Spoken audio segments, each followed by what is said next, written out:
All right, so we're active there, and then I'll fire us up on the audio portion, and we'll be rolling.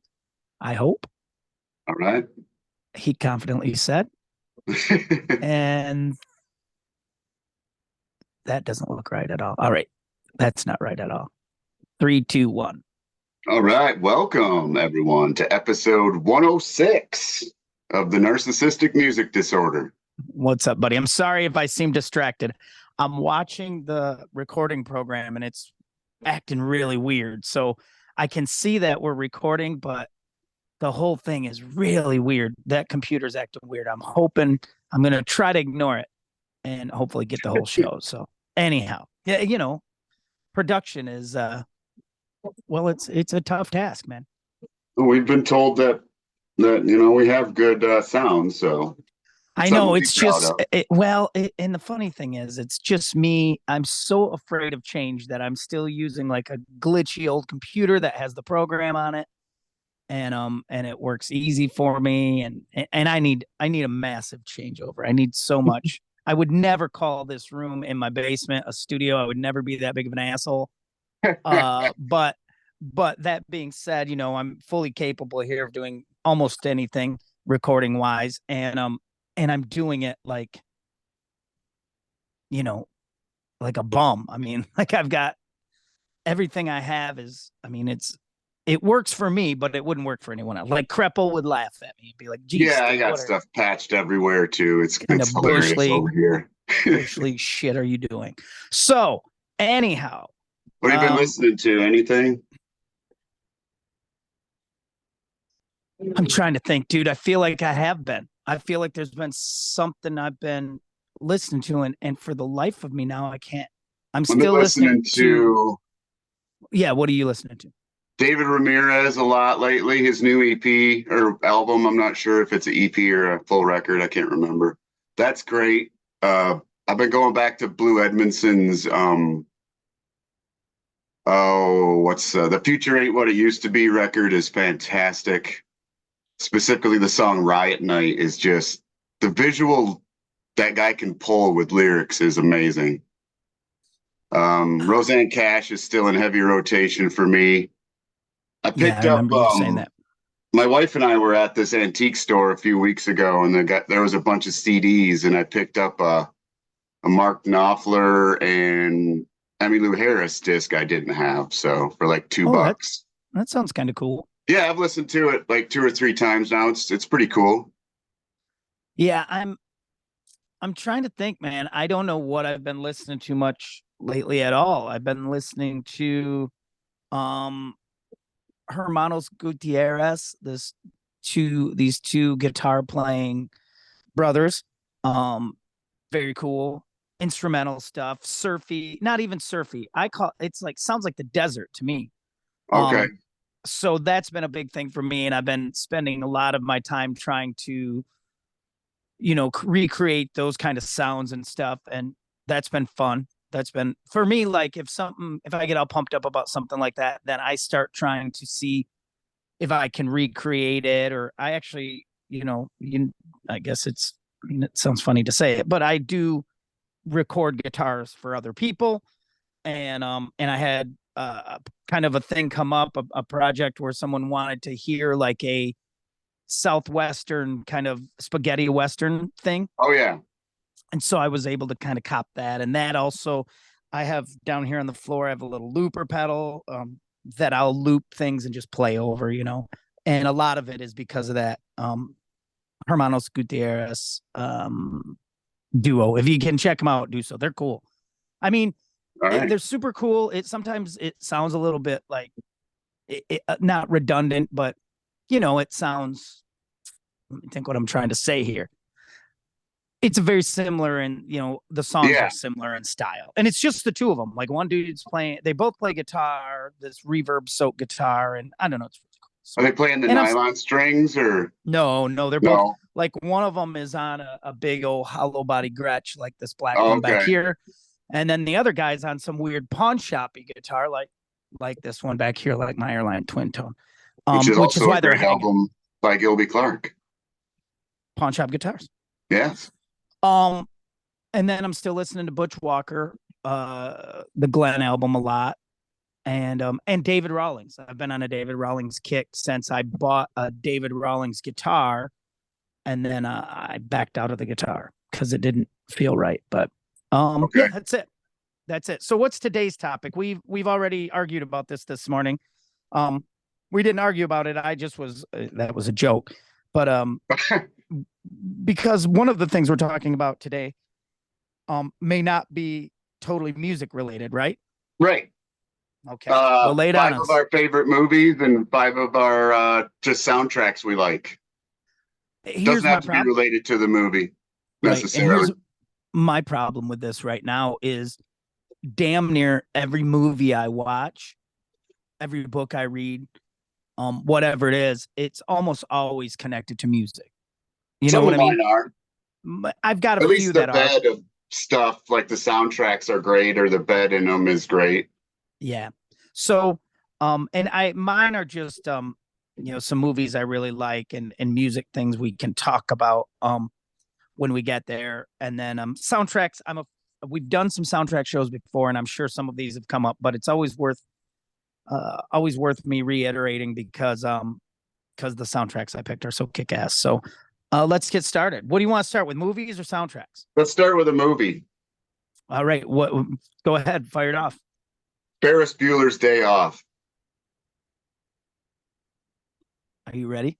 Yeah, I don't know that I've ever watched it all the way through. really. Okay. Swear to God. No, Just to catch it when it's on TV. dude, Kind I of would catch that. I would also. Now, my wife is a tremendous fan of that movie. A lot of friends, a lot. So I don't know why this is. Like the iconic scenes of that movie I've seen, I don't know, clips of, right? Like, right. Yeah. the car scene where they're resetting the odometer Yeah. and those sort, and the parade, and all the classic stuff. That Ferris is a righteous dude or whatever. But I've never seen it. I've never seen the whole movie. Just sit down and watch it. I haven't seen it, and I know it's a classic. It's a hell of a picture. It's a hell of a picture, and I mean, I get. I'm the same. There's a ton of movies that people bring up and they're like, I've never seen it. Like, what? And it's just. Oh, I get that a lot too. Yeah. And then it makes me not want to watch it more because they want me to watch it so badly. Just out of spite, like my thing with a lot of stuff is with this. I don't watch a lot of TV, so if people are on something and like on it, I'm like, okay, I never watch anything until I regret that I haven't watched it. So like I didn't start Game of Thrones until it was in like season 6. And it was, once you did, you were like, oh man, I've been missing this. Yeah, it was cool. It was good. Yes, see, I just don't. I like old TV. I've said it before. I like Bewitched and Andy Griffith and Honeymooners and that old stuff. Yeah, Lucy, and that's what I like. New stuff. I don't like a lot of. I like Justified. That was a cool TV show. The Shield. That was a cool TV show. Did you like Yellowstone? I did until it turned into a soap opera. Okay, gotcha. Yeah, because my son and I've watched a few. We've watched a few episodes, and I really like. There's no way Jamie can be that stupid to fall for women like that 2 times in a row. I checked out. It's so dumb. And the place where they dump the bodies, get the hell out of here. Yeah, so we've been like 3 episodes in, so that's how far we are. So Ferris, man, Ferris is a classic. It's a John Hughes movie, of course, and it's just. I mean, is that what launched? It's a classic. Did that launch? Oh my God, now I can't think of his last name. Matthew Broderick. Did that launch his career? I think it did. It kind of. War Games was a little. War Games. That's right. Yeah. I forgot about that. Yep. Yeah. But yeah, those 2 were huge for him. A game? They were huge. Want to play Charlie a Sheen game? At the end of Ferris Bueller. And see, so I may have to commit to that. My wife would love that. She would love for me to watch that. It's really good, man. It's funny. It's got suspense and some action and a lot of comedy. It's great. All right. Well, I'm going to start out. I think I'm going to start out with a documentary that I recommend to everybody. And most people have not watched it, I don't think, on my recommendation. It's called The 7-5, and it's about in the 80s, the 75th precinct in New York City was like, they had the highest. And remember the 80s in New York City, I talk about that a lot. Um, when the crack epidemic started, and this guy's like, there were people in the streets. It was drug dealers with guns, kids with guns. Everyone had a gun. They had the highest officer fatality rate in the country. They had the highest amount of calls in a shift. This guy was saying that in when you worked for the 7-5, like you would be answering a call on one corner, like you'd be addressing this issue and hear gunshots on the next corner. Wow. And so what happens is these guys, I'll just kind of briefly, these cops end up, this guy named Michael Dowd, who's kind of the ringleader of the thing, he goes crooked, man, and they start taking money from drug dealers. They're now protecting a Cuban cartel. They're protecting their drug runs in New York Right. City.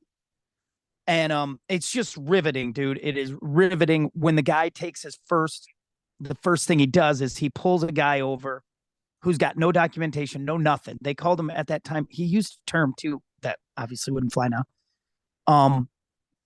I can't think of what it was called, a Cuban mystery or something, which means they had nothing, no documentation, nothing, Oh, okay. no Yeah. ID, no car stuff, nothing. He's a It was John Doe. Exactly. But he Yeah. goes, the guy had like $3,000 or $4,000 in cash on him. And this cop said, he goes, I kind of alluded to the fact that I like a lobster lunch. And he goes, the next thing I knew, there was 200, 100, or there were two $100 bills sitting on the back seat of his cruiser where this guy was sitting, and the guy left. And he Huh. goes, I took the $200. I got food. He goes, after 3 hours, I was amazed. I didn't get caught. Nothing happened. Then the next thing he starts doing is they're doing drug busts and taking the cash from drug houses. Okay. Yep. They had one job, he called it, right? One job. He went in, answered the call. In the ceiling is a duffel bag full of cash. He and his partner took out $30,000. And this is in the 80s. And he bought a condo in Pebble Beach. Wow. He bought it. He buys this condo, and they're also laundering money in Atlantic City. They're taking this stolen money, going to Atlantic Yep. City, flipping it to chips, then flipping it back over to cash, Yep. and washing their hands of it. So it's the 7-5. It's killer. The sucky thing is I have, I don't know, 3 or 4 friends who are police officers or former police officers. I'm always like, you got to watch 7-5. But then I'm like, shit, man, here's the most crooked police officer in history.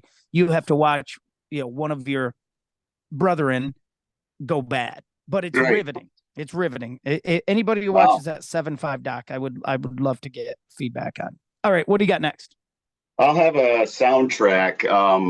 It's a Quincy Jones record called Big Band Bossa Nova, but it's basically the soundtrack it's used in the bed to the Austin Powers movies. Oh, I bet that's cool. Yeah. It's or as my cousin Joe and I call it, the Austin Powers record from Quincy Jones. But yeah, it's killer. Huh. Yeah, I mean, I don't know if it's cool to like them, but like I thought that first Austin Powers movie was funny as hell. I loved it. Yes, I love the whole all the third one with is it Beyonce as is that Goldmember? jump That on the one shark a wasn't little the bit? best, but the first two were great. Yeah, I love that, the whole 60s spy flick thing and all that. Yeah. That's pretty cool. And again, huge cultural, like Ferris Bueller's, I guess. Those are like cultural movies. Like those are, I mean, something is big when like yeah, baby, that kind of thing, when it becomes pop culture Quoted. and yes. And people quote it and don't even know where it came from. People still quote Ferris Bueller all the time. Of course they do. Yep. Bueller, the people were do it. Introduced to Ben Stein in that movie, as far as I can remember. Oh yeah. And then he went on to win Ben Stein's money. Yeah, I do that too. I still, if someone's not paying attention, Bueller, and I've never seen the movie. That's a cultural thing. So I'm gonna go to. I guess we're gonna bounce. I'm gonna hit a soundtrack. Okay. Um, this is a great soundtrack and a great introduction to this kind of music. And I use this as this kind of music, which is funny. It's not a genre, but it is a genre. And it's the soundtrack to the documentary Muscle Shoals. Oh yeah. And that soundtrack is the bomb, man, because it's got all sorts of cool stuff on it. Um, that was That's on recorded there for, Netflix, isn't it? yeah, I think it is. I think And it I is. mean, it's for me, it was cool because, you know, as we know, the Swampers, the backing band there, Muscle Shoals band, from the studio, from Fame, um, you know, they're name checked in the Skinner tune. Yep. Um, Muscle Shoals is name checked in the Drive By Truckers. Um, is it Let There Be Rock? I think where he's, you know, Jimmy Johnson, who was a producer there, is name checked. Skinner went down there. Aretha Franklin, the Stones, they funky, cool vibe studio. It doesn't happen anymore. Which is funny. I wonder if like computer recording programs have any plugins that are Muscle Shoals. I should look that up. But it was the like Sound City, you know, like the Dave Grohl documentary. Those things are like those studios have a sound and a character of their own. So when you record an album at Sound City or Muscle Shoals at Fame, or you know when you did Capitol over in California, your albums, you know, your songs sounded a certain way because of where they were recorded. Yeah, there's a feel to those Like studios. and like you know, I do a ton of recording down here. There's no feel here because there. I mean, it's a room in my basement. It's not set up for because this is another thing that pisses me off too. Like if you go to a recording studio that's to everyone's like, "Ooh, I got the vibe going. Look at the vibe. You know, I got all this shit hanging on the walls and you know Right. dim lighting and all that, which is great, right?" But for me, I sit here by myself. It's got to be, I got to be able to reach everything. I got to be able to flip amps on, grab guitars. You know, there's a rack over there of active guitars, I call it, guitars that I'm recording with actively, but there's no vibe. I mean, the washer and dryer is out there for vibe. I mean, Right. so Muscle Shoals, if you don't believe that there's a sound and a vibe to a studio, you got to listen to that soundtrack. Plus, it's got stuff like You Better Move On. As a matter of fact, I probably can't access it right now to look at what all's on it, but it's killer. And well, It's tons killer. of people that that people that listen to this show love are also in it too, Right, cameos. right. And Well, so, my favorite part is you know, I love the fact that David Hood's in it, and I love Patterson Hood, and it's Patterson's dad. yep. And and those guys are just, I mean, those are, it's gone for me. I'm too old, and I guess I was never good enough, but that would be the dream to be able to just play like that, like just get songs to play on Yeah. and create parts for them. And those guys did that. It's like it seemed like every song they recorded and they were involved in became part of a band, like the band for it, you know. Yeah. I really enjoy that. And I've had an opportunity. I mean, I did that um Like the recently Funk with a, Brothers or all yes, those. exactly right. But I mean, Motown had it, the West Coast had it, the East Coast guys, the New York City guys had it. You know, and there were great like what would I call them? Landmark studios that, you know, don't exist anymore because you can do it. Or condos or something now. Yeah. Yeah, right. You can do whatever on your computer and plug a thing in that sounds close enough to it, but you'll never have that vibe again. So Muscle Shoals soundtrack, check that out. Sorry, I rambled. What's next? Movie for me, um, Reservoir Dogs. Yeah, that's a Quentin classic. Tarantino. The soundtrack's great. The movies. It was the first thing I saw from this guy Quentin Tarantino that everybody talks about now. And Well, his, first of all, it's his a great movies, film. his Great his film. choice of music. I don't know if it's him or if he's got a music director, but man, it just Dude, seems to fit perfect. I know. And so I was talking about the Hermanos Gutierrez and that sort of sound. I was with my Gretsch back here, kind of trying to get some of those sounds together for that recording thing. And and someone commented, dude, this would be at home in a Tarantino film. Yeah. That reverby, that I believe in my heart, like that kind of surfy Dick Dale, the Ventures, that Tarantino resurrected that He kind of did. music, I think. Yeah, for sure.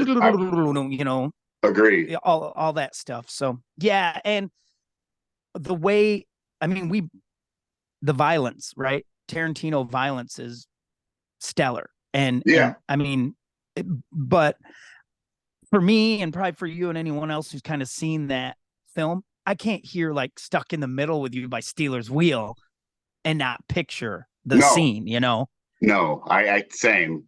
Which every is song cool. that is tied to that movie, Flowers on the Wall, or not to that movie, but to Tarantino, Flowers on the Wall. Yep. You could picture scenes to which is, I assume, if you're making a film and you're putting you're putting music in it, that's the big goal, is to stamp that scene and the song together so they travel together kind of the rest of their lives, right, the rest through history. So yeah, and I love, like I said, I like what Tarantino does with music in his movies. And for some reason, like, that surfy reverb soaked guitar stuff, there's a tension to it, man, that I just love. And it moves quick tempo wise for the most part, but the scene is dark and violent. And it's like, I don't know, it's perfect. I mean, that's why I'm sure he's Quentin Tarantino, and I make home movies of my dog. So I'm back to movies, right? Yeah. I hate saying this movie. Damn, I'm sick of saying it. And it's not, I just brought it up last week and everyone laughed at me. But the movie Vision Quest is one of the best movies I've ever, and it's not great, dude. I mean, well, you were a wrestler. Well, that's the thing, is you can tell a civilian about it and they go, oh yeah, cool. Someone who wrestled will be like, I've seen it 100 times, or we would watch it every Thursday before Friday tournament, or Friday before Saturday, or I'd be listening, it was just, and I might as well I'm going to double up because I have the soundtrack too. And the soundtrack is killer because, like, the kid is running, he runs to work. He lives in like Spokane. He's running to this hotel. Hungry for Heaven by Ronnie James Dio is playing, or he's skipping rope, he's jumping rope and sweating and working out, and Lunatic Fringe plays. And Only the Young by Journey, which is a great later Journey song. I think that had Randy Jackson on bass, as a matter of fact. Okay. From American Idol. After Ross Valerie? Yeah. Yeah. There was a period. Remember, there was a period in Journey where, like, Valerie was gone. Randy Jackson was playing during Raised on Radio. That's why they're America's #1 tribute band. I know, that was pretty funny. Yeah. So, yeah, Vision Quest movie, again, for a teenager, I think that was an important thing. Madonna, Crazy for You. Madonna was in it. The girl, the female lead who plays Carla, was super hot. There's wrestling in it for wrestling nerds like me. There's that overall arcing thing is having a purpose. Like, he's 18. He wants to beat this undefeated kid, even though, he could stay where he is and be a state champion again, and everything would be fine, and he would easily get to the top at whatever weight class, but he decides no one's beat this kid and he wants to do it. And I can relate to that because I have a lot of that in me. Like, I want to do things like that, a vision quest. I want to have a purpose, even though I often don't, other than, my purpose is talking about movies and music with you and sleeping. Those are the things I do. So, those are my two, the Vision Quest one. What do you got next? I'll go back to a soundtrack. It's from a documentary called One Fast Move or I'm Gone with Jay Farrar and Ben, I'm going to say Gibbard. I think that's how his name is. I've seen the name. Yep. What is that? I've never heard of it. It's all Jack Kerouac stuff that his family, like, I think this is how it went. It's been a long time since I watched the documentary, but Ben and Jay play most of the stuff on here. I think the bass player from maybe Jayhawks era played bass on it, but they did most of it. I think Ben played drums and the guitars. but it's all like Kerouac stuff that they turned into songs, Oh, or there's cool. songs that he had that they crafted. Kind And of it's, like the Woody Guthrie thing with yes, with Wilco and Wilco and Billy Bragg. yeah. Very similar. But it's Farrar. It's those two together is magic, man. It's a Farrar's a unique dude too. I mean, his voice, we did the whole show on Sunvolt's Trace. Um, yeah, I can see where that project would be perfect for Jay because that dude he's not much older than you or I. His voice is as lived in as any voice on. I mean, he is like yeah. an old blues singer. Old And that's soul. Yeah. and that's why I love Sunvolt, but I'll come in and out with Sunvolt because it's like, God, man, it's just, those some of those Jay songs are kind of not drag on, but you know what I mean. And Yeah. he's I've been going so back like so White Swing grizzled. Tremolo stuff Me lately. too. I've been doing straightaways and wide. What's the song that starts out straightaways? Carry at it easy. Carry at it easy, I think. That's Yeah. such a good song.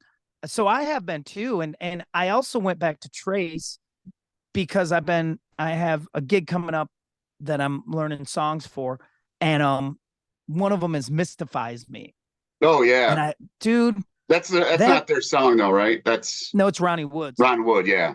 Yeah, The it's killer though. but I the love. One Fast Move or I'm Gone soundtrack is just so cool. I'm gonna write that down right now. I'm sure you can find it on Spotify. Um, I had a DVD of the documentary, but it's been a long time. I don't Is remember when it Farrar in came it? out. Yeah, they're both in it. They're making it Does and Farrar everything. talk? Yeah, they're doing the songs and stuff like He that. hardly It's ever talks, I man. know. He's so shy or whatever, reserved, whatever he is. We freaked that dude out so I bad, me and remember my buddy. God, he I was was at the freaked out. same show, I think. He It was looked at the old honest. intersection, right? It was, dude. And I'm not Yeah. shitting you a bit. He looked like somebody walked across his grave when we walked up on him. He looked scared to death. And I don't blame him because I'm sure we were pie eyed and I was super drunk. And, Yeah. he probably thought he was going to get mugged or something. But There's so plus, many I mean, shows there that was that him and Mark Spencer.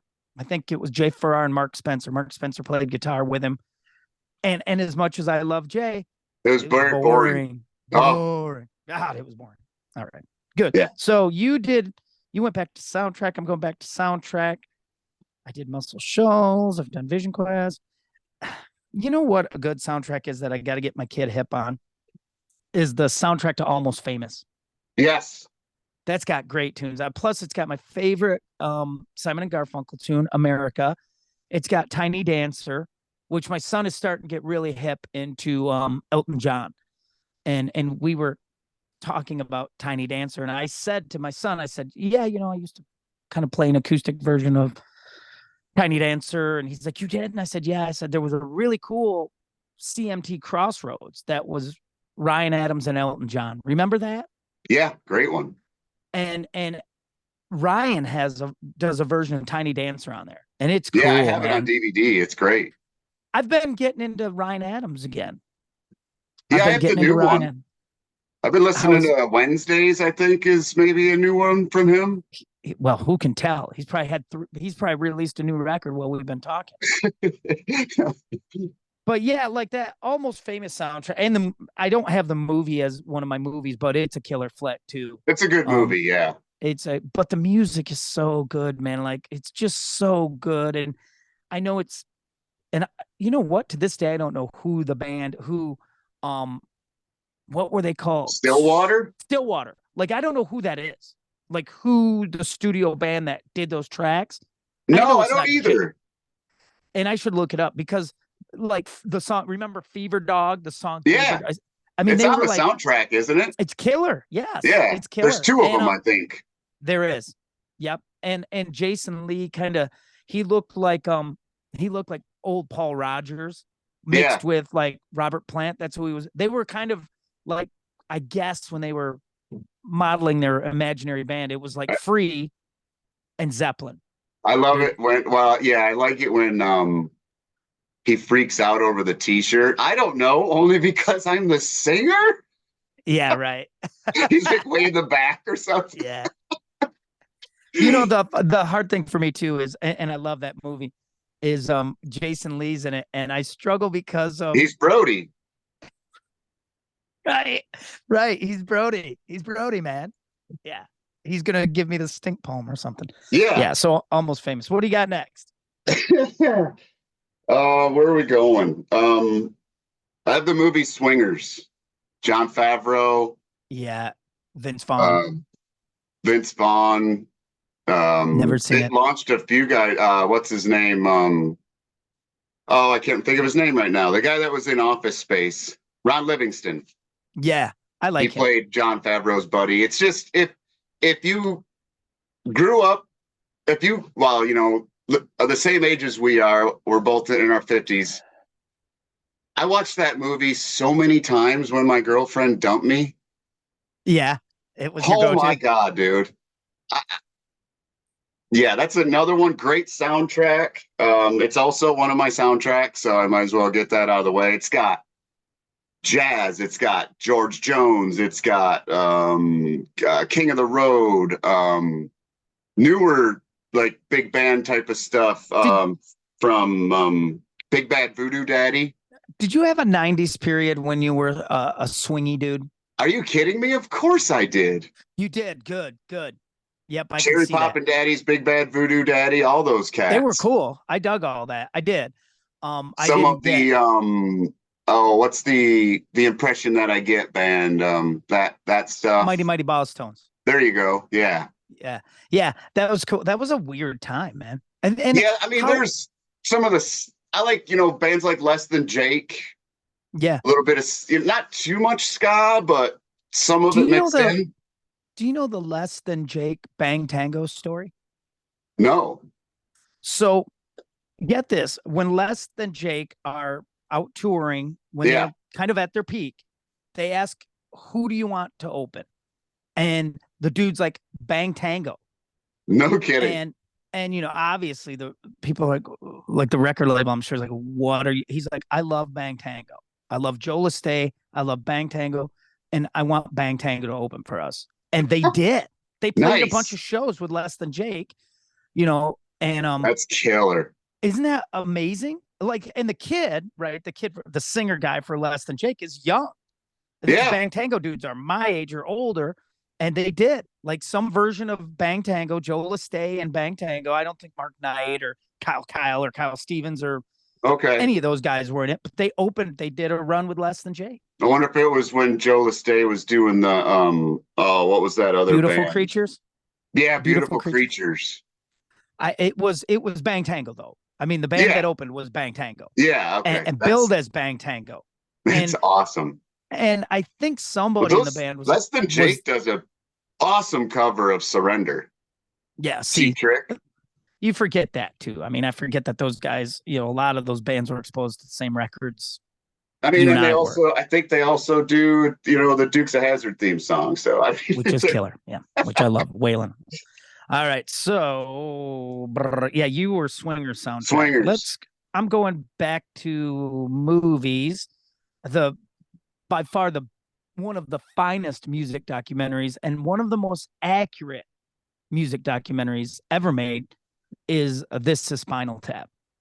Oh God, yeah, it's been too long since I've seen that. It's well, and you know, again, that's I was just telling Quinn the other day that there's a song by the Fountains of Wayne called Road Song. It's a great song. And it says, you know, in between the stops at the Cracker Barrel and 40 movies with Will Ferrell. Yep. We did that. And the other thing we had in the van all the time, like I think we had a stack of DVDs for the DVD player that was like Grandma's Boy, you know, Step Brothers, whatever, you know, and This is Spinal Tap, because any musician worth their salt can quote every damn line in the movie and every scene. The amazing thing about This is Spinal Tap, the amazing thing about it is it's so accurate. And I mean, you laugh like, oh my God, this little Stonehenge thing comes down. And then you go see like an 80s Black Sabbath stage, and there's a Yeah. Stonehenge, dude. I mean, that's a thing. And I remember hearing how pissed off like Steven Tyler was about the movie, like pissed off Oh that my God. they were making fun of him. I love that. I think it was in the year and a half in life of Metallica where one of those guys was backstage with James, and he's like, "Where did you get the idea for an all black album cover, Metallica representative?" Yeah. Yeah. The other weird thing about this is Spinal Tap is just how if you go to the way we've talked about before, the heavy metal hearing aid thing, right? The Yeah, tier, two dudes from Spinal Tap in character are there recording. yeah. They sing in the choir, One of you the know, guys is that's on voice on The Simpsons. right. Harry Shearer. Yeah. Yeah, So yeah, this is Spinal Tap is, and it also launched, it was the format that they used for the mockumentaries Best in Show and A Mighty Wind. All those guys are in those documentaries. So yeah. A Mighty Wind is as funny as Spinal Tap is about hard rock and metal and that sort of thing. A Mighty Wind does that for folk music and even a little of that bluegrass. It's great, you know. Yeah. And of course, Best in Show does it for, I don't know, people who go to dog shows or whatever. So those guys are geniuses. All right, what do you got next? Where am I? Are we on a You soundtrack? could I'll go with the soundtrack. The okay. Crow soundtrack. Never what it was big, I know, because there were singles off it. Yeah, Stone Temple Pilots, Thank you. Pantera, Yep. Jesus and Mary Chain, all those type of bands. It's Nine Inch Nails.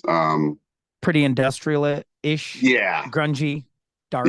Except for it's like Big Empty, I think, from STP. Yeah, which is a cool song. Yeah.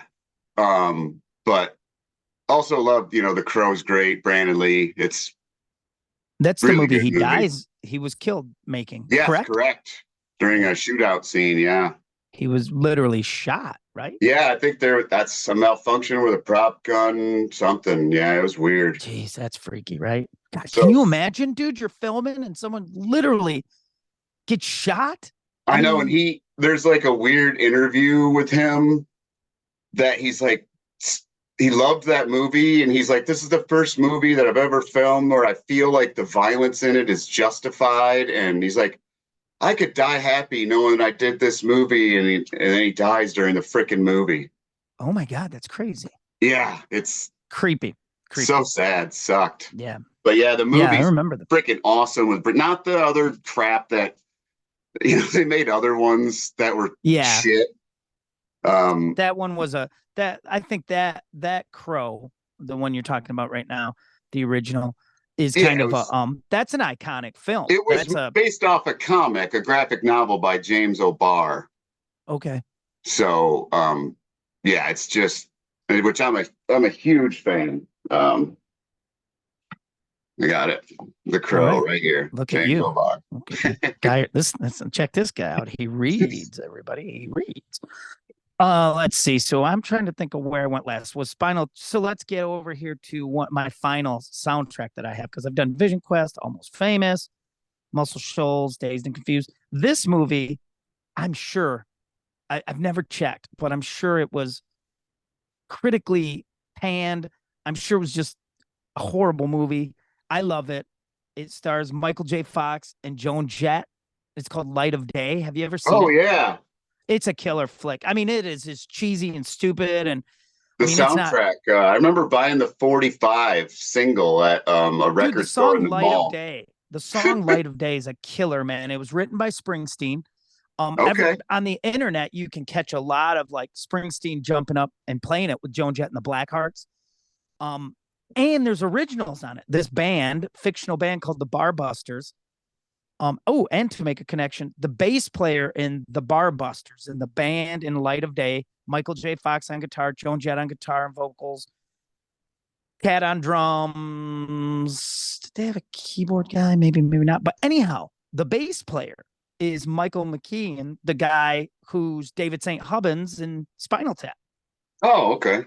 And they play these songs. Like there's Rude Mood by Stevie Ray Vaughan, the instrumental, and it's Michael J. Fox and Really? Michael McCain. Those guys all Yeah. play. Like all the Spinal Tap dudes, Harry Shearer, Christopher Guest, they all play. They literally play, and that's them playing, you know. And so they have originals. Like they had songs. Knocking the Walls Down and Light of Day and This Means War. And I mean, I can name all these songs, and they were their tunes and they played them. And I think before like Michael J. Fox got sick, I think they had played. They'd done a couple of gigs, Joan Jett and the Oh, band. wow. So I dig that sort of thing too. And it's all about this blue collar band in, wherever they are, Pittsburgh or Yeah. Cleveland or, So yeah, Light of Day soundtrack. And it's also got Fabulous Thunderbirds on it. It's got Stevie Ray Vaughan on it. There might be a Skinner tune on it. It's just good blue collar. Oh, there was another. Joan Jett tries out for like a touring metal band called the Huns, Hunzz. Umlauts over the U or something. And their songs on it. This heavy Oh, tune. wow. Rabbit's Got the Gun, I think it's called. But yeah, anyhow, Light of Day. What do you got next? Speaking of that, you made me think of, you said Joan Jett joining a metal band. Made me think of, I was listening to the song Three Kids in Brooklyn by Butch Walker the other day. Such a jam. I love When that he song, says, dude. when he says, I have this friend works at American Apparel selling women's clothes to guys. She got an invitation to join this band we all know well. You know who she's talking about, right? I don't. He's talking about Samantha Maloney. Oh, She doesn't really? want to, when she joined Motley Crue, she didn't want to do it. She's so broke that she said, screw it. Yeah, really? I didn't know that. I love that song. I love the mandolin. I'm not 100% sure, but I was listening to it the other day and I'm like, that's got to be about Samantha Maloney. Huh, I didn't know that, dude. Yeah, she played with Motley and when Tommy was in jail. Yeah. And had sex with Nikki Sixx. He cheated on his wife with her. After that line, he says, and then I never spoke to her again, which is like, what's the story behind that? I love that song. I love that tune. That whole record, going back and going home. My God. Yeah. Yeah. That was the one that got me is, I think that's the first Butch Walker anything I had. And it's because I saw the video song for the metalheads and stuff on it. And the weight of her. There was a video for the song, The Weight of Her. Don't let the weight. Yeah. With the girl from the show Sons of Anarchy. Yes. I was totally hooked. Bought the album, listened to it, watched the video, and just incessantly over and over and over. That one's on a different record though. What was? That song, Weight of Her, is on the same album, one that's his address. It's the one with those Three Kids in Brooklyn on it. Same album. Is that on the same record? Okay. I'm getting them confused. And I'll tell you what it's called. Sycamore Meadows. Sycamore Meadows. Yeah. So that's got the I was thinking of I Liked You Better When You Had No Heart. That's got Trash Day on it. Yeah, that's a great album too. So after I got that Butch album, then Todd Long got me I Liked You Better. And I got into that. And Marvelous 3, he turned me on to them. But I knew Butch Walker because Todd was always playing shows with Molly and either Butch Walker or the Marvelous 3 or whatever. Yeah. And then I got The Spade, which is my favorite Butch Walker record. Or it was. I'm not sure, man. I'm not 100% sure that. I'm not 100% sure that Glenn isn't now my favorite Butch Walker record, which is amazing to say because I hated it when I first got it. All right, so we were at. Where are we? I'm completely. I don't know. Is it me? I got a movie that I love. I think it was written by Larry McMurtry. It's called The Last Picture Show. I've mentioned it many times. Oh yeah, Yep. I love the soundtrack. It's all Hank Williams and old country. That's a classic too. That's a classic. It's probably my second favorite movie of all time, directed by Peter Bogdanovich. I have it on Blu-ray. It's freaking amazing. Sybil Shepherd, Timothy Bottoms, Jeff Bridges. It's phenomenal. It's about a small town in Texas that's dying, and it's just a freaking great movie. Great book. And you love Texas too. Don't forget. And I love Larry McMurtry and his son James McMurtry. So yep, that's you. Hey, I just saw today. Here's a quick side street, but I just saw that. And let me think of the dude's name. Oh, this is gonna suck. And you know the guy too. His single was oh God, love you, love this town. Jack Ingram. Oh yeah, Do yeah. you know? I just saw today sitting in the airport. Brad Rice was sitting in the airport going to fly out to play with Jack Ingram, Oh right. and that'll be cool. But he's a With Texas the dude Beat too, Up isn't he? Ford band, right? Yeah, I don't know what they're called, but I think they're the I Beat Up remember Ford that. band.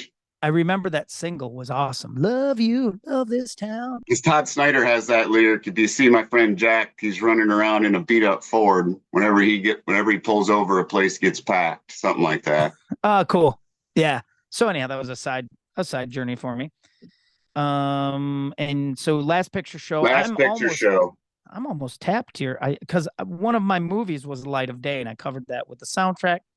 So my final movie, I don't know. I feel like this is cliche now, and I don't know if people hate it or if you're not cool if you like it. I don't really care, but I love the movie. One of my favorite westerns is still Tombstone. I still think Tombstone's a great movie. It's a Some people entertaining don't, movie, historically accurate, but I'm not not fucking even looking for. close. Yeah, but I'm not. But it's Why the fuck am I entertaining. watching Yes. Tombstone? It's like, um, Doc I, Holliday was fantastic. Val Kilmer was so good. yeah, that was kind of his for me. I mean, I'm sure the Doors film too, and for me, Val Kilmer's crowning achievement is Real Genius. Real But, Genius was a peach. Just a but yeah, masterpiece. and I think, I do. I think Kurt Russell does a great job as Wyatt Earp. I mean, it's certainly style and for historical accuracy. I mean, I guess I would watch a documentary if I really wanted to know all that stuff. And I mean, I know the shootout at the OK Read The Corral didn't Last quite go like, Gunfight. Read the book The Last yeah. Gunfight. And for me personally, like I don't like I'm not that interested in old West lore. I am. I was looking for a movie to entertain me, and Tombstone Right. did that, and it was stylized and modern. Young Guns did that kind of the same thing. They were Same thing. modern. There weren't a lot of at that time, like the Tombstone time and Young Guns. There weren't a ton of modern westerns coming out. The No, genre was kind it of was all dead. Eastwood and yeah. Yeah, it was all old westerns that people were still watching. There wasn't new modern stuff. Well, I think Um, one of Eastwood's best, though, modern is Unforgiven. That movie's a yeah, masterpiece. yeah. But again, that's kind of after the second jump start of the genre. Right. Yeah. A dead genre. It was a dead genre of movie, really. The Western, they just weren't. And when you boil it down, too, that's funny. The Western genre wasn't, was sort of had fallen out of favor a little bit. But really, Star Wars is a Western. I mean, that's what it was. That's how it was designed. Those movies were written as the same Western theme, Yeah. but in the future, quote unquote, how somehow, what does Family Guy say? So many years in the future, or in the past, but still the future, or something like that. There's all that kind of Star Wars shit going on. But yeah, that was I do Tombstone. I liked Young Guns too. I did. I was, a late '80s, early '90s guy. Yeah. They're entertaining as far as they're entertaining as shit, historical man. accuracy, not even close. But then again, I love Hang 'em High. I'm not looking for a historical accuracy from that. Josie you know what I Wales, mean? all those, yeah. Yeah, exactly. All those westerns, and that's not Magnificent like Seven. not my favorite genre of movie at all, but I do think Tombstone did a good job at, and people still like Val Kilmer's role in Tombstone is still a cultural phenomenon. Still People quoted. I'm your Huckleberry. That's quoted all the time. And Yep. Yeah. Exactly. And he just, I don't know. I wonder who he based that on. I Like don't who know. the character is, his characteristics, because they're cool. And they're almost like Val Kilmer's Doc Holliday is like Johnny Depp's Jack Sparrow. Right. Like Jack Sparrow's Keith Richards. Well, now the whole Johnny Depp has somehow managed to completely blur every line between Captain Jack Sparrow, Keith Richards, and Johnny Depp. He rolled them all up into one dude he plays all the time. Which is cool. I mean, I'm not a hater of Johnny Depp at all. As a matter of fact, and people are like, oh, he's playing guitar with Alice Cooper. Joe Perry, and just because he's an actor, dude's a fine guitar player. Yeah. He's not Steve Vai, but he lays down the groove. He starts. I mean, with the Hollywood Vampires, it's Joe Perry's on stage with him and Alice Cooper and it's Johnny Depp who starts Schools Out. He plays the riff, and he solos a little bit. He solos on Butch's Afraid of Ghosts. He's got a solo on that record. Yeah. And you're just not gonna, I don't know, dude. I just to stroke Johnny Depp's ego, I don't feel like Butch Walkers and Ryan Adams of the world call a guy like that in just to make that dude feel good. Right. Like if you I can't doubt it. give something to, if you can't give something to the song, and who's to say I could be wrong too? It could be like, I've been buying Coke from Johnny Depp or something. How that works, but I will say, I respect him as a musician. So there, I said it. Sue me. And you know what? I know you especially. You're gonna make fun of his look and his scarves and necklaces and shit, and I still think he looks cool. So when Johnny Depp and here we go. And Lenny Kravitz die, every child in the world will receive a bracelet and a scarf. What did I saw like a meme or something one time. It was Johnny Depp, and it was like, I'm paraphrasing, but it was like, what accessories are you looking for? And he says, all of them. All of them. Right? I'll take every chain, every scarf. Or just, hey, dude. The cool, meme of him with just like a small Johnny Depp with a giant scarf around his neck, like our friend Michael Kreppel. He would wear a scarf year round if he could get away with it. Hey, when you're that cool, you can. I would too. Shit, I would too. I can't pull that stuff off. If I were Michael Kreppel, I would definitely wear a scarf whenever the hell I wanted to. I can't pull that look off. Plus, he's got the other thing going, like, Kreppel, yeah, he's going to wear a scarf when he wants. The other thing is he's a musician and a producer and an art guy, but he'll beat your ass too. There's that. Oh, yeah. There's so that. If you don't like his scarf, fire him, go up to him and tell him you don't like it. See what you get. Tell him he's stupid. That. There's a beast sleeping there too. And I always kind of like that too. Yeah, I like the sleeper. I like dudes like that are like sleeper drag race cars or something. The dude who's super nice and artsy and open and emotionally mature and in touch with even their own personal feelings about things, but can still beat your ass. Those are my favorite people on earth. He'll put you in a darce in 2 seconds. He's he's always, since he and I met, he's always like, hey man, we got to get on the mat and roll around a little bit, have some fun. I'm like, wait, you just want to take me to some dojo and beat the shit out of me? Because why? Because I suck on guitar, or because I solo didn't work out the way you wanted it? No, thank you. So my last movie is my favorite movie of all time. It's called Stand By Me. Oh man, that's a great film. That's a killer film, dude. What a great film. What a freaking great film. John Cusack is in it. I mean, for a very brief moment, but he's one of my favorite actors. I love John Cusack. But the crazy thing about Stand By Me is every character in that movie basically turned out that way in real life. Right. Weird, right? Isn't that weird? Assume the roles they were given. Yeah. Yeah.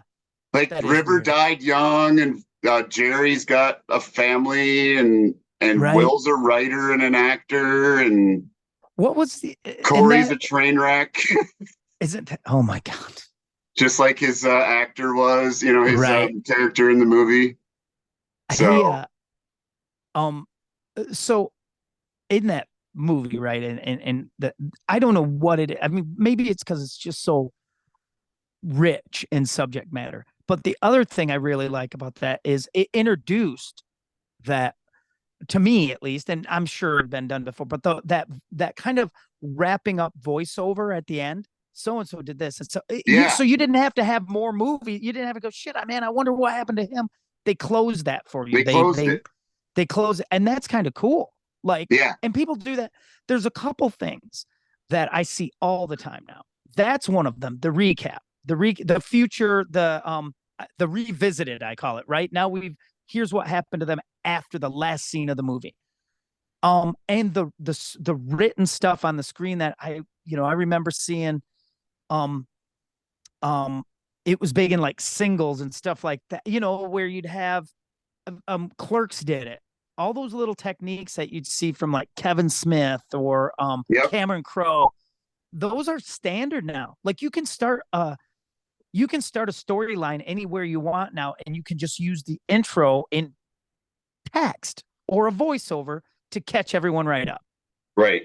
So you don't wonder what, and then at the end you can tie a bow around it and go, here's where everyone wound up, which is kind of a cool thing. It's overused now, and I think sometimes it's used to not lazily, but I think, hey man, we got to get Yeah. everyone up to speed. So let's do it here at the start of the film, or people are going to wonder what happened to Frankie. Let's do this at the end, Do you want to So, hear a yeah, crazy? that's a great film. You want to hear a That's crazy great. John Cusack story? Yes, I do. So I love John Cusack. He's one of my top 5 probably favorite actors. And so when I asked my wife out, we went to a movie. Well, when we were talking on the phone, I was looking at the movies in the paper or whatever, this was the old days. And I said, hey, there's this John Cusack movie called Serendipity playing. And she said, oh, I love John Cusack. So we went and saw this movie, nice. Serendipity, on our first date. Oh, wow. You connected then right away on something. We get married a couple years later on June 28th, which is John Cusack's birthday. Was that by design? This. I was going to say, we did not know this. Wow. Isn't that crazy? We both love John Cusack. We see a movie on our first date with him in it, and then we get married, and it's on his birthday. Wow, that is weird. Huh. Wow. Does he know? Maybe you should reach out. I don't know. I feel like I wouldn't. He's one of those guys I feel like I wouldn't want to meet. You think it would ruin it for you? I think it might. It could. We were listening to music last night, and I was my jukebox at the house displays the album cover if I have them, and there's so many of my Richie Kotzen albums that are signed. Like I have 3 or 4 that are signed because I saw him solo or saw him with Mr. Big, and to have him sign one of his records every time. That's pretty cool. I love him. Yeah, I love Richie Kotzen. What did I just see him doing? Oh my gosh, shoot. I can see him too. It's some all-star jam type thing. And he got up. He was playing with a bunch of He was just giving some props recently on Instagram to like the stand, Right and Stand, I think he was talking about, and introducing the guys in Poison to it when he joined them. If I were in Poison, if I Bret Michaels and Bobby Dall and Ricky Rocket, and I lost CC DeVille, who is a lot of the soul of Poison lives with CC DeVille. I will say that. When they they were trying to mature, it was 1990, I think. They were trying to do all, and then maybe it was 93. Okay, yeah, because 90 would have been Flesh and Blood. They were trying to do all that, and then you have a guy who can sing and write like that, and you get Until You Suffer some from him, you get Stand. Yeah. Again, I love that album. I love Native Tongue by Poison. Me too. I wish someone would have went, dude, shift down a bit, man. Because everyone else kind of, Bobby and Ricky seem to make that transition, but Bret just he cannot stop being Bret Michaels of 1986. Yeah, you can hear Richie in there, but if you know his voice, you can hear him in there. But it's yeah. And I wonder if Bret Michaels was like, oh my God, dude, I don't want this guy's voice all over this thing because it's far superior to mine. It's better. Yeah. He was one of those guys for me that he had that too clean of a voice that I didn't like. Danger Danger and Firehouse and those type of bands. I liked them.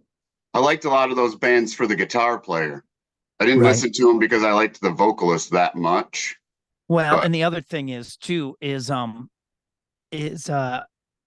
love Richie Kotzen, you know that, and I've already said I'm a Motherhead's Family Reunion guy. I hated him in he was the poorest choice for Poison. I mean, those songs are great. That album is great. That was what. I didn't want him to do it as a fan of his. I didn't want him to do it, but I understood like his manager wanted. I don't think he wanted to do it. Well, and the thing is, he did fine, but I mean the songs. I have that 7 Days Live, and he just he couldn't he didn't even try. Like he didn't go, dude, I'll dumb it down and kind of hit these signal. No, He just took it and Richie Kotzen the whole thing, which I mean I worked to think I some have that degree, but DVD. It's a live DVD, right? Yeah. yeah, it's. I mean, he looks great. He looks phenomenal. I mean, he looks phenomenal. His guitar tone is killer. It does not fit in Poison. He was Um, just, yeah, he wasn't sloppy enough to be like CC or he no, didn't belong. He just didn't no, belong. didn't work. That makes it didn't work, and that happens. All right, so some movies, some soundtracks today. I I have feel one pretty good. left. Oh, you do? What is it? A movie or soundtrack? Soundtrack. What is it? Echo in the Canyon. Oh yeah, If you're a Beck or a Jacob Dylan fan, oh man, that's great yeah. stuff. Lots of That's guests. a cool documentary right there. That's a That cool is documentary. I a love that. newer one, yeah. But I mean, Oh, I that's a good love one. Jacob Dylan and Beck, so it's Well, killer for me. and you really there's where you get a feel of how important like Graham Parsons and the Birds and Yes, Roger McGuinn and Jackson Brown and whatever that stuff all is you get a feel for just how important that genre of music is, yeah, that that West soundtrack, Coast. that Yeah, documentary, both top is notch. killer. Yep, killer. Yeah, Jacob Dylan's awesome. I do. He I is. love the Wallflowers. One of the most fun things about the Desolation Angels band was doing God Don't Make Lonely Oh, Girls. it's one of my favorite songs. Mine That too. And is his I Started a Joke is so good do from you the Bee like it? Gees. Have you ever heard him do Lawyers, Guns, and Money? Jacob Dylan. He does that really Warren get good. Warren get me out of this. Yeah. I like there's another one. Oh crap. Oh, he does a good Heroes by Bowie. Oh, does he? Okay. Yeah. Yep, it's What was I cool. listening to last night? I was listening to I have this Def Leppard record, and they did oh Ziggy Stardust Cool. acoustic. I do that. Yeah. It's from I'm just like like the Def Leppard. record, I think it's like from the record Sparkle Lounge or something like that. There It's was like cool, a isn't it? some bonus stuff.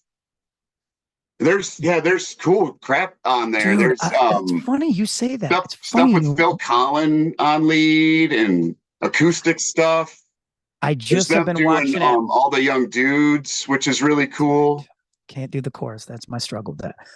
I I've been rewatching all the video blogs from the stadium tour with Joe Elliott on Yeah. YouTube. It's all Did backstage. you It's all see behind the scenes. It's did you killer. see recently Chuck Billy calling out Def Leppard for using backing tracks? No. Yeah. And I thought, Chuck Billy let him have it. and what did I had heard for years that Leopard didn't use any. I, As I a matter of fact, Vivian Campbell was like, "No, that this is a singing gig. You got to be able to sing." And if you listen live, it's I don't know. I haven't watched the video yet, but apparently there's a video of Chuck Billy exposing Def Leppard using backing tracks. To what end for Chuck Billy? I guess I don't know. Yeah, I don't know what he cares. Maybe it's just Why because they say they didn't. I don't know. right, and that's the thing too. I mean, we were talking about that in American Hairband over the holiday. We were talking about keyboard guys. Like everybody had a guy back then. You didn't see. I mean, Yeah, even like Ozzy would put John Sinclair. Lindsey Bridgewater, John Sinclair, or one of those guys. He'd be up, somewhere on stage. Those Cinderella dudes had the guy in the video once, and then you Yeah, never saw him again. And Aerosmith for years had a guy who sang backups and played piano, which is cool. I don't hate that. The backing track thing, I mean, I will say this. I I struggle a little bit with it. The thing that I really struggle with now, and it's a big thing in our area. I don't know if it's national or not. It's the solo performer. They yeah. got a guitar and a laptop, and the laptop has drums, bass, backing vocals, electric. Sometimes they just solo over it and Yeah, sing with the a guide loop. track. Yeah, I know. Yeah, blows my mind. I mean, I can respect the looping thing, and I don't hate it. I mean, I get why you do it, and it's very entertaining. The looping thing, at least the person has to create that. loop, Right. Yes. you know. That, But that's true. but some of these guys will go in their home studios and actually create backing tracks for the songs, whole things, which is amazing to me. I don't know. That sounds like too much hassle. And I'm like, when I wanted to buy a looper pedal, and my wife is like, "What are you trying to be?" She's like, "Well, how many looper pedals does Neil Young have?" I'm like, "None." She's like, "All right Yeah. then." You know, how about Bob Dylan? None. What's he do? He just plays guitar and sings. Yeah, do that. You know, harmonica's enough for you, dumbass. All right. So, you got any closing words for us today? And on the day that I meet Jesus, I'm going to look him in the eye and say, my list, it's a long one. Could you take them two at a time? Thanks, everybody. We'll see you next time. See you next time.